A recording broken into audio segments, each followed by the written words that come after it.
여름날 땡볕더위 속에 피서 방법도 가지가지였다. 초강력 부채질에 알몸 냉수마찰, 선풍기동은 그것도 모자라 두 발을 찬물에 풍덩. 이럴 때 곱게 간 얼음이 수북하게 쌓인 빙수 한 그릇. 달콤한 아이스 케이크 하나 입에 물면 어디 이만한 피서가 또 있었을까.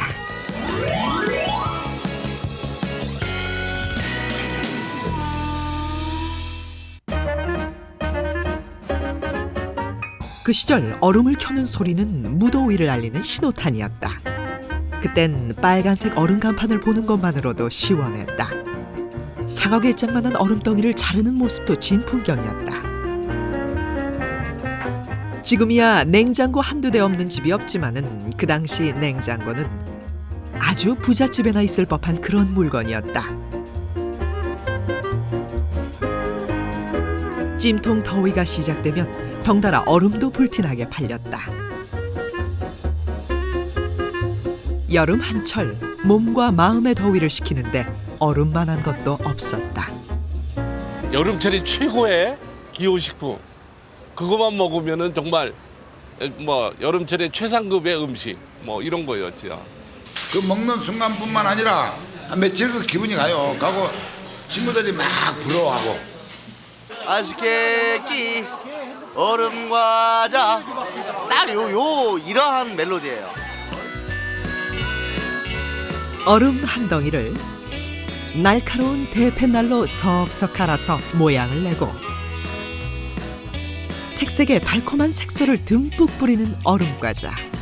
그야말로 얼음과자였지만 아이들의 여름 별미로는 그만이었다. 하지만 뭐니 해도 최고 인기는 우리가 흔히 아이스 케이크라고 부르는 바로 그 아이스 케이크였다.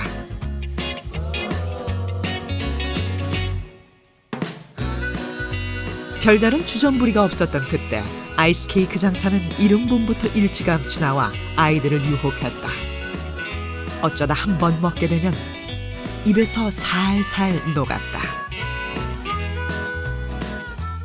그렇게 빨리 녹을 수가 없었다. 60년대 중반 경기도 여주에서 아이스 케이크 공장을 운영했던 원옥선 씨. 신발짝 가지고 오는 놈이나 숟가락 가지고 오는 놈이나 숟가락도 가져와 애들이 옛날엔 노숟갈이었잖아. 숟갈이 지금같이 저는 수생이 아니고 그 노숟갈 부러지는 것도 가져오는 애들 있고 별거 다 많아요. 또 어떤 애들 버리쌀 갖고 오는 애도 있고 보리쌀. 그거 주엄한테 얼마나 아쉽게 사달라 졸랐으면 보리쌀을 요만큼 줘서 보냈겠어요. 이거 미고 다니는 거야 이게. 이게 막대기. 삼복더위 때는 직원 2명과 함께 밤을 꼬박 세우기 일쑤였다. 하루에 3,000여 개의 아이스 케이크를 만들어도 금세 동이 났다. 파는 애들이 그러니까 자전거를 끌고 왔다도 얼음을 못 만들어서 못 가져가는 거야. 그래 이제 야근 애들은 그 공장에서 자고 밤을 새우고 앉았다 새벽같이 이제 먼저 갖다 대고. 그래서 쭉 이제 오는 대로 순번을 통을 갖다 놓고 대잖아. 그러면 이제 오는 대로 그걸 실어주지. 당시 아이스 케이크 장사들은 대개가 15살 안팎의 남자아이들이었다. 책보따리를 맡기는 대신 아이스 케이크가 든 무거운 통을 짊어지고 거리로 나섰다. 한국전쟁이 끝나고부터 너나 할 것 없이 그렇게 살았었다.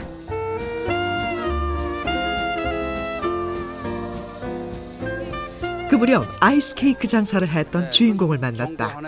중학교 재학 시절 3년 내내 서울의 남산 일대를 돌며 아이스 케이크를 팔았다는 이철지 씨.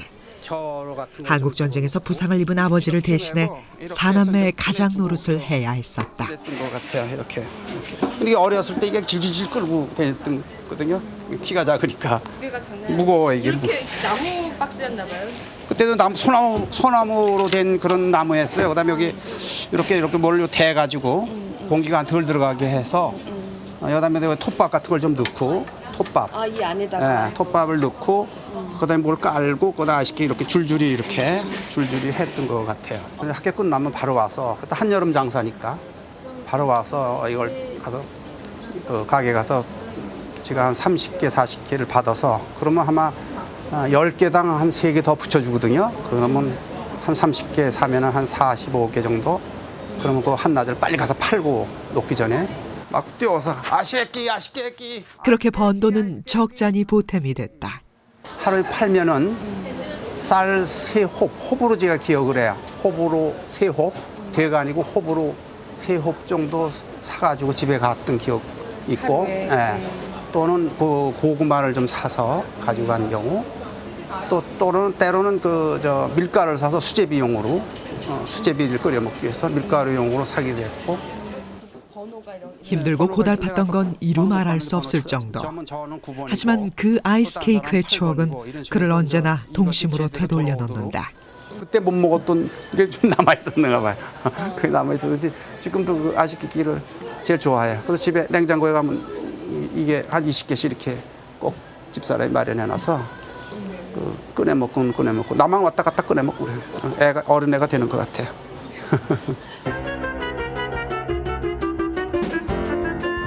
아이스 케이크와 함께 예나 지금이나 열렬한 사랑을 받고 있는 아이스크림. 고깔 모양 과자에 달걀만한 크기로 담아주면 아끼고 또 아껴 먹으면서 그 부드럽고 달콤한 맛에 푹 빠졌었다.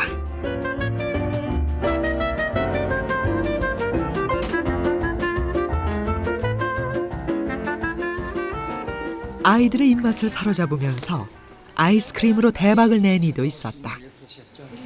끓여가지고 부어서 바로 받으면 거기서 바게트로 받아서 갖다 집어넣는 식이죠. 이런 자동화가 안 돼 있죠. 60년대 집에서 만든 아이스크림을 가지고 이 골목 저 골목을 누비면서 팔았다는 김정종 씨. 그는 이제 어엿한 중소기업 사장이 됐다. 너무 장사가 잘 돼가지고요. 이 돈을 그 당시 10원짜리 많이 썼지 않습니까? 쓸 수가 없어. 이게 실 수가 없어서 저울을 갖다 놓고 푸대에다 담아서 저울로 달고 대충 그렇게 계산했어요. 실 수가 없었잖아요. 너무 많이 그거 신다면 하루 종일 걸리니까 그런 시대도 있었어요. 달콤한 빙과류가 한때는 쓴맛을 본 적도 있다. 빙과류에서 대장균 등의 세균이 검출되면서 큰 사회 문제가 됐었다. 그 바람에 보건당국은 불량 빙과류와의 한바탕 전쟁을 벌이기도 했다.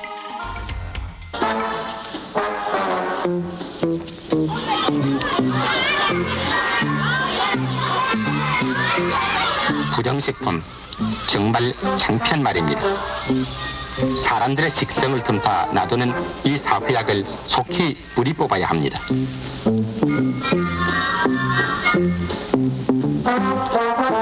더욱이 여러분들의 귀한 자녀들이 이 부정식품을 먹고 어떻게 된다는 것을 아시겠죠? 그런데도 빙과류의 인기가 여전한 걸 보면 대장균보다도 더위가 더 지독했던 것은 아닐까.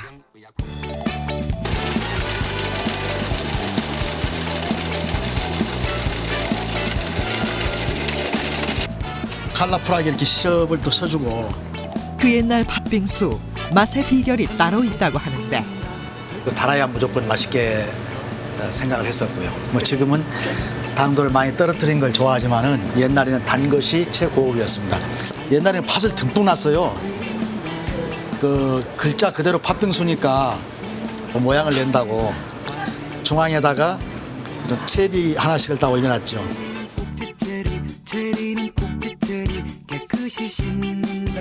풍성한 요즘 팥빙수와는 달리 옛날 길거리에서 팔던 빙수는 아주 소박했다. 눈꽃 같은 얼음 위에 단맛을 내는 게 전부. 그것도 어쩌다 한 번 맛을 볼까 말까였다.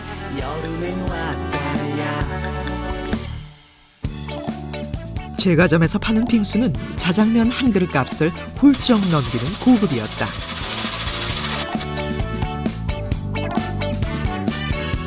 그래서 특별한 모임이 있을 때 찾는 손님들이 많았다고 하는데 그 특별한 모임은 주로 학생들의 미팅. 뭐 남학생들이 여학생들한테 뭔가 좀 잘 보이려고 이런 걸 꼭 사서 주고 저 멋있게 보이려고 말이죠. 책가방을 맡긴다든지 뭐 책을 맡기다든지 하고 그래서 나중에 이제 돈 주고 찾아가고 막 그런 학생들도 상당히 있었던 걸로 알고 있거든요. 냉장고 문만 열면 시원한 수박이 대기하고 있는 시대가 되면서 사라져간 여름 풍경이 있다. 가게에 가서 얼음을 사다 놓고 이불 꿰매는 대바늘에 망치까지 동원해 얼음을 잘게 부쉈다. 저어서 이런 거 깨다가도 입에다 이렇게 하나 물고 넣고 얼음 사탕이라고 이렇게 먹고 시원한 물을 우물에서 막 떠다가 여기다 부어요. 그랬어. 폼포물이나 뭐 물을 부어가지고 두루박으로 해가지고 식구들 많이 모인 날, 복날이나 뭐 잔칫날, 무슨 생일, 뭐 또 친한 집에 친구네 집도 또 한 그릇 또 받아주거든요. 이렇게 공을 들여야 겨우 먹을 수 있었던 수박 화채. 맛있다. 얼음 심부름을 하느라 등줄기에 흘렀던 땀까지 싹 가셨다. 동네에 한 몇십 미터 이렇게 나가면 얼음집이 하나씩 있어요. 그러면 그 집을 찾아가는 거야. 먼 거리를. 가가지고 줄을 서면 한 20-30명씩 줄이 서 있어요. 그러면 새끼로 그 자리에서 꽈서 또 끊어지지 않게 해고 오다 보면 집에 와서 보면 반이야 반. 오다가 몇 번 떨어뜨린 적도 있어. 조금 더 크게 잘라두려고 톱질하는 데서 조금 더 크게 잘라주세요 막 이렇게 사정을 하는 거예요. 80년대 들어 집집마다 냉장고를 들여놓으면서 보기 드물어진 얼음 가게. 30여 년째 한 자리를 지키고 있는 이 집도 예전에 비해 매상이 10분의 1로 줄어들었다. 옛날에는 이걸로 톱을 다 썰어가지고 다 일일이 썰어가지고 팔아먹었으니까 이 톱이 효자예요, 효자. 이게 왜요? 돈을 많이 벌어줬으니까 효자지. 그런데 냉장고가 없던 시절에는 도대체 어디서 얼음을 구하고 또 어떻게 보관했던 걸까? 69년도 하기 전에는 그런 이런 저수지 걸 떠다가 그냥 톱밥에도 묻어놨다가 여름에 꺼내 팔아먹고 그랬어요. 자, 저런 다 큰 저수지가 물이 그때는 깨끗했거든. 아무 데나 물 그때는 먹어도 물 다 먹을 수가 있었어. 지금은 물 다 못 먹지. 이 말이 사실일까? 지금으로서는 믿기지 않지만 사실이다. 60년대 초까지도 한강 한복판에서 얼음을 채취했었다고 전해진다.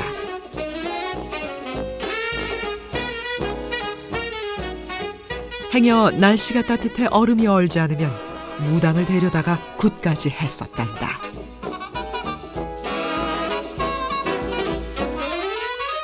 시간이 지나면서 대규모 냉동 설비를 갖춘 얼음 공장들이 생겨나기 시작했다. 하지만 한여름에는 얼음 공장 직원들이 발바닥에 땀나도록 얼음을 만들어내도 늘 부족했다. 휴가철 한번 갔다 가면요. 휴가철 갔다 가면 박스 들고 쫙 끝에까지 사람 밀리가 있어요. 쫙 끝에까지. 그때까지 얼음 사려고 줄 서 있어요. 예. 그러면은 그게 그때는 얼음 값이 없고 막 그냥 달란 대로 줘야 돼. 달란 대로 안 주면은 못 사가지고 안 주니까.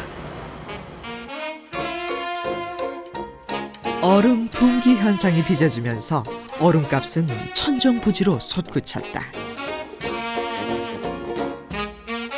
자고 나면 오르고 자고 나면 오르고 말 그대로 부르는 게 값이었다.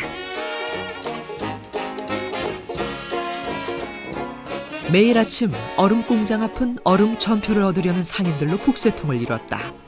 당시 얼음은 그야말로 귀하신 몸이었다.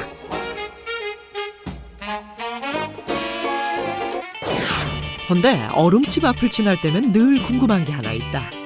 고개를 갸우뚱하게 만드는 간판. 예리한 요즘 아이들이 이를 놓칠 리 없다. 요즘 초등학생들은 이제 받침이 틀리니까 저게 얼음이 맞나 얼음이 맞나 이제 저끼리 이제 따지고 이제 가는 애들도 있어요. 근데 지금 선생님은 어떤 게 맞다고 생각하세요? 나는 이게 맞다고 생각하는 거예요. 얼음 이게 맞다고. 이게요? 네. 그 현대 애들은 이게 아니라고 그러지 또. 소리 나는 대로 쓰면 얼음이지만 한글 맞춤법을 따르자면 얼음으로 써야 된다는 사실. 아이스케이크 아이스 케이크. 서울 종로의 한 골목. 냉장고 보급 등의 이유로 한동안 자취를 감췄던 아이스 케이크 장사가 다시 나타났다. 안녕하세요. 보통 맨날 100개 갖고 나서 파는데 많이들 사드세요. 그 다 팔려요? 예, 한 4시간, 5시간 고생하면. 네, 아이스 케이크를 찾는 손님들 가운데는 어릴 때 먹던 그 맛이 그립다는 사람들이 많다.